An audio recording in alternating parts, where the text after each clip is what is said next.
1.1 graphs of functions deals with how we see certain types of functions, how to deal with functions that have fractional exponents, as well as absolute value functions. So we got to get very familiar seeing with these because they show up a lot in the AP Calculus curriculum. So let's first define and show you what a couple of functions look like. So the first one that you see a lot is a line.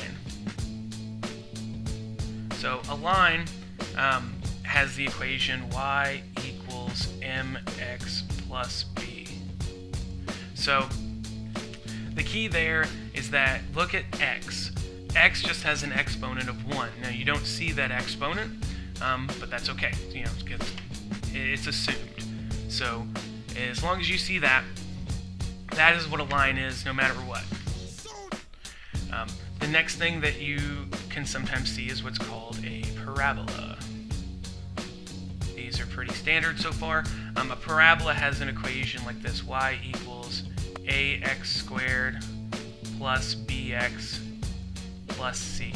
So notice that the largest exponent that x has is a 2. If it has any more than that or any less than that, then it's not a parabola. So parabola has to have the x squared. It doesn't need an x, but it needs to have an x squared. Moving along, we have a cubic. And a cubic equation is going to look like y equals ax cubed plus bx squared plus cx plus d. So the biggest exponent for a cubic is a 3.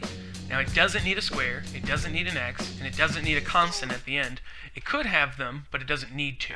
But it has to have the very first one. It has to have a cube in it somewhere, and that has to be attached to an x. Now the next two are ones that you don't see as often, but they pop up a lot in AP Calculus.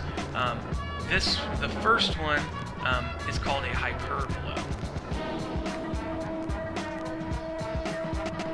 Okay, so a hyperbola is a kind of an odd-looking graph.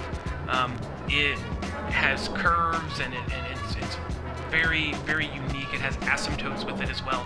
Now you sometimes see this written in this form, which is x squared over a squared minus y squared over b squared equals some number. So what you're going to see it more as, and what you're going to see a hyperbola listed more as, is going to look something like this: y equals 1 over x. Now the important thing here is that you have exponent, you have x's in the denominator and no values in the numerator in its fully reduced form. So this creates some interesting things that the other functions don't have. Notice that we're dividing by an x. Well, we're not allowed to divide by 0, so we start to see these issues where we can't have certain values. When we can't have certain values, interesting things happen to our graphs, and we're going to start to see why that is in a little bit. The last one is a semicircle. Now, this may be odd.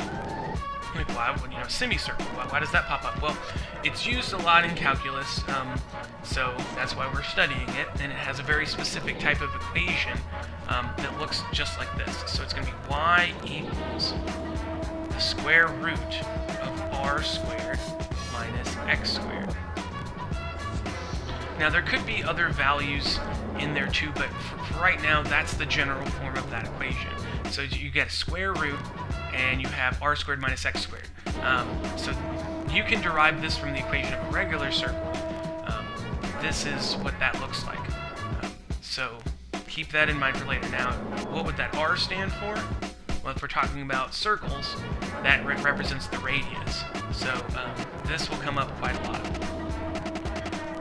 As we move along to kind of the second section of your work and what else we need to really know here.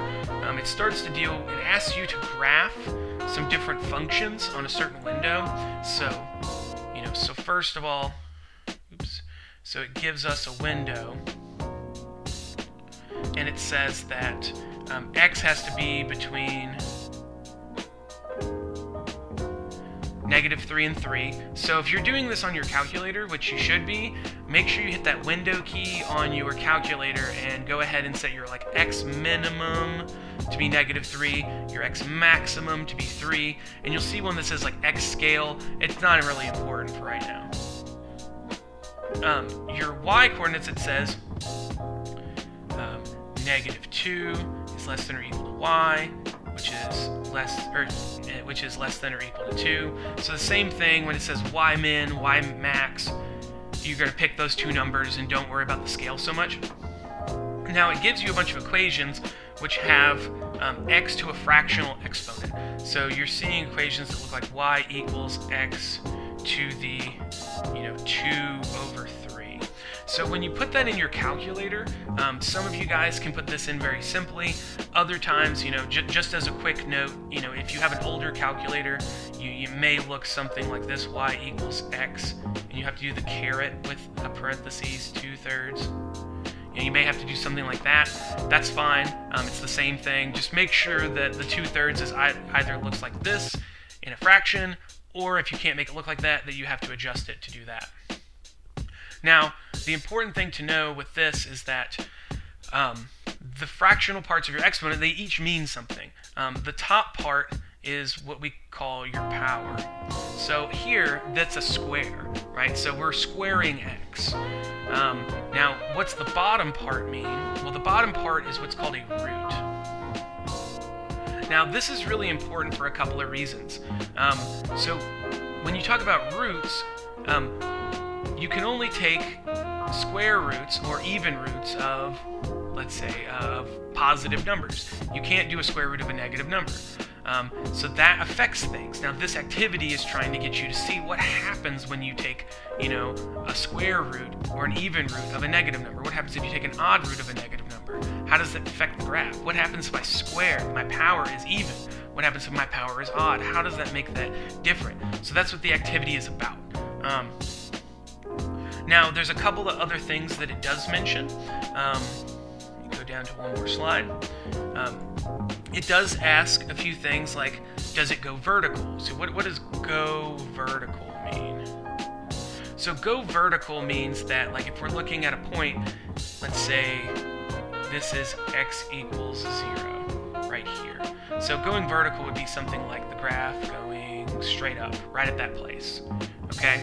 So that would be what that means. Another option that it lists is that it forms a cusp. So what is a cusp? Well, a cusp is going to be where it kind of has a sharp point, and then it kind of continues on. So it may look something like that, where it drops down but then just returns immediately. So it's not smooth. It forms kind of this very tight point. Now, it could look a little different. It could be vertical, but more than likely you're going to see it in this type of setting. It's going to look like that. So let's move along. Option C says it goes horizontal. So horizontal, would mean that right at that point, our graph is going straight across. So this is go horizontal.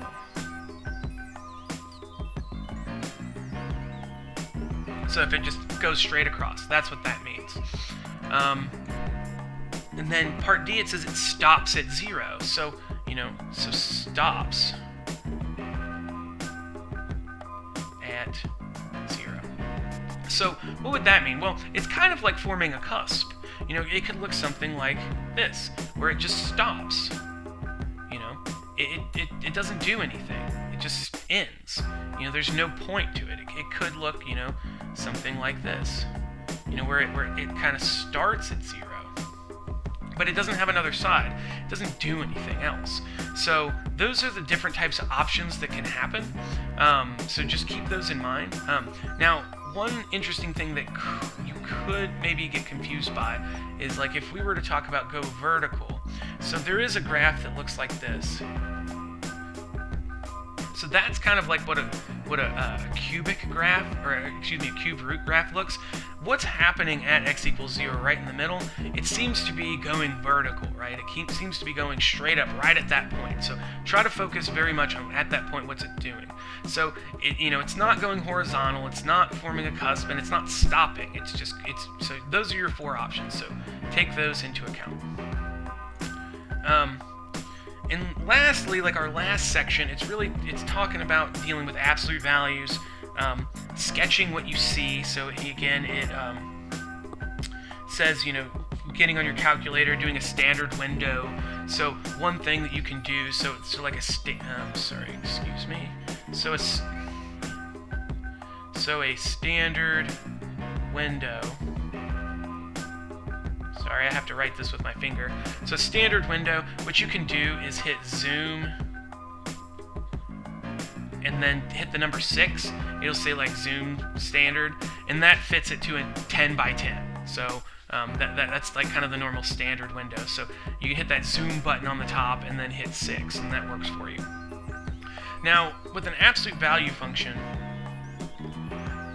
whatever goes on the inside of that function can be negative. But what happens is if the value is negative, it just returns out the positive version of it. So one thing that you're going to know is that the absolute value, whatever is in between them, the lowest value is 0 that this whole thing can create. So regardless of what happens, the smallest it can become is 0. So what we would look for is what x value makes that 0. Well, in this case, the lowest value that this could have is 0. If x is 0, then the absolute value of 0 being 0. Now that can sort of change. If we were to change this slightly to, let's say x minus 1. Well, the smallest value that the absolute value of x minus 1 can attain is still 0. But the x value that makes that happen is a little different. Because if we look at the inside, what makes x minus 1 equal 0? So that it shifts it along. And so learning about how that shifts and stuff is where we're going for. This is very much about using your graphing calculator to kind of see what happens and try to remember what happens with these functions. What do they look like? What kind of features do these things have? That's going to really help us going forward in this class.